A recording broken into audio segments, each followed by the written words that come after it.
This is Tel Rehov in the Jordan Valley. During 16 years of digging, archaeologists uncovered a 3,000-year-old, well-planned city.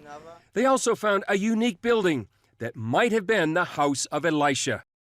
Most people assume there's no escaping death, that it's the great equalizer, no matter who you are, where you're from, or how much faith you have. But the Bible quietly tells us a different story.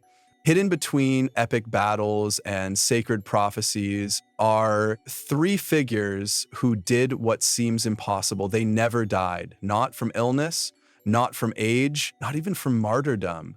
They were taken, caught up, removed from the cycle that defines every human life. And yet, almost no one talks about them, not in casual sermons, not in everyday theology, and rarely in Bible studies. But today, we're going to uncover the mystery of the three men in the Bible who escaped death, and what their stories might be revealing about your own future. Let's begin with the most dramatic of them all, Elijah, the prophet who rode the wind. Elijah didn't come from a throne. He didn't grow up in a temple. He wasn't backed by religious power or popular vote. He appeared in the days of King Ahab, a time when Israel had turned to Baal and truth had gone silent. In 1 Kings 17, he steps out of nowhere, declaring a drought on the land. He stands alone on Mount Carmel and calls fire down from heaven. 1 Kings 18:38. His very name becomes synonymous with divine confrontation. He rebuked kings, raised the dead, multiplied flour and oil during famine, and even outran a chariot. His life read like a series of miracles stitched together by unwavering obedience.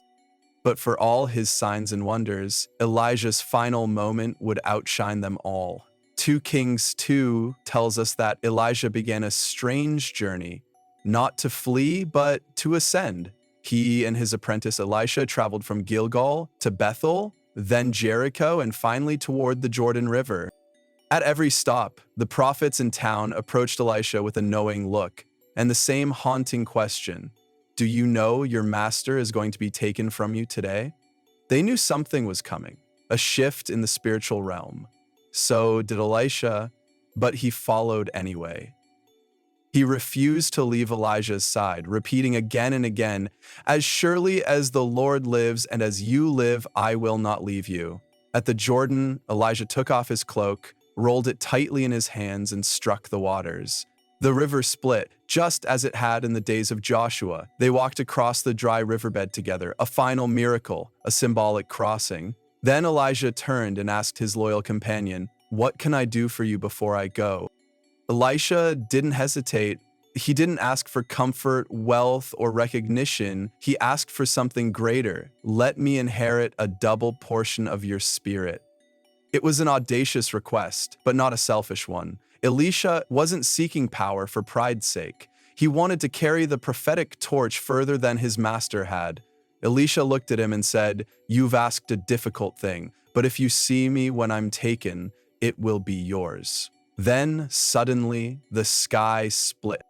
In 2 Kings 2:11, we're told that a chariot of fire, drawn by horses of fire, descended from the heavens. A whirlwind surged between them, flames, wind, glory. And just like that, Elijah was taken. Not killed, not buried, taken. No sickness had touched him. No aging had withered him. God simply lifted him out of time. Elisha tore his clothes in grief. The moment had come. His mentor was gone. But when he looked down, Elijah's mantle, the same cloak that had parted the Jordan, lay at his feet. A symbol, a legacy. He picked it up, struck the river again. The waters obeyed. The Spirit had passed. But Elijah, he never returned. And that wasn't the end of his story. In Matthew 17, Elijah appears again, this time beside Moses, speaking with Jesus on the Mount of Transfiguration. Glorified. Radiant, recognizable, he is not a ghost, he is not forgotten, he is still alive. Some believe he still has one more appearance ahead. Revelation 11 speaks of 2 witnesses in the end times, prophets with power over nature preaching before the final judgment. Many believe Elijah is one of them. Where is Elijah now? alive with God, waiting for the final act. And though his departure was dramatic, fire, wind, and chariots, he wasn't the first to bypass death's door. Long before Elijah ever called down fire, long before Israel had kings or prophets, there was another. His story is quieter, no whirlwind, no audience, no spectacle, just a man who walked with God. His name was Enoch, the man who disappeared without a trace. To find his story, you have to go way back, before Moses, before Abraham, even before the great flood. In Genesis 5, the Bible lists a long line of people. Each one is the same: born, lived, died, over and over, until one name breaks the pattern. It says, Enoch walked with God, and he was not, for God took him. Just like that. No sickness, no old age, no grave. He didn't die. He just disappeared. Before that, Enoch became a father at 65. Then he spent the next 300 years walking with God, not in the spotlight, not doing miracles, just living every day close to God, quiet, steady, faithful. And then one day, he was gone. No warning, no goodbyes. He's the first person in the Bible to escape death completely. And according to Hebrews 11:5, it wasn't by accident.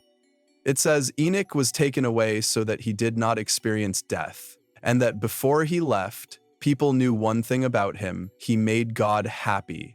He wasn't famous, he wasn't powerful, but his heart belonged to God. That's what set him apart.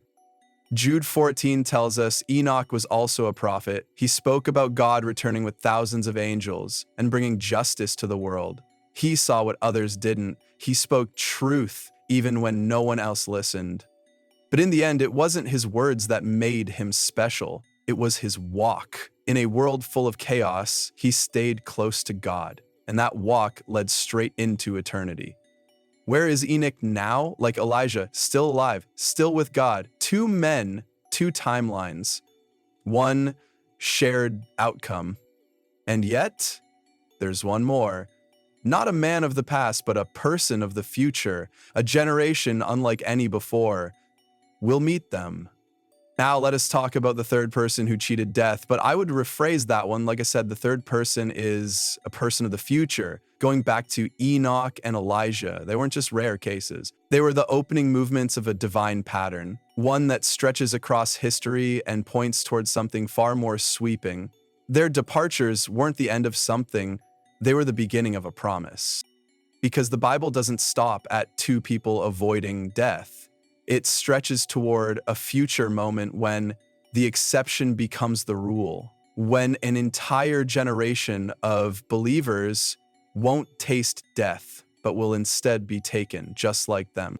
In 1 Thessalonians 4, Paul writes, "With clarity and urgency, he describes a future moment when the Lord himself will descend from heaven with a loud command, with the voice of the archangel, and with the trumpet call of God." It's not quiet, it's not symbolic, it's thunderously real. First, the dead in Christ will rise, not metaphorically, literally. And then Paul writes something that still stuns. "We who are alive and remain will be caught up together with them in the clouds to meet the Lord in the air." This moment won't come after a hospital bed or a last breath. It will interrupt ordinary life, while people are still breathing, working, raising families. There will be no warning, no ceremony, no long goodbye. Paul echoes this same mystery in 1 Corinthians 15:52. He says it will happen in a moment, in the twinkling of an eye. That's how fast everything changes. The perishable body will be clothed with the imperishable. Mortality will be swallowed up by immortality. And just like that, death will be silenced. It's a mirror of Elijah's ascent, a reflection of Enoch's disappearance. But this time, it's not one man. It's a multitude, not a prophet or a patriarch, but a people, not lost to time, but caught up into eternity. Jesus gave a glimpse of this moment. In Luke 17, he said it would be like the days of Noah, when people were eating, drinking, marrying, unaware that everything was about to shift. Or like the days of Lot, when people were buying, selling, planting, building until fire fell from the sky without warning.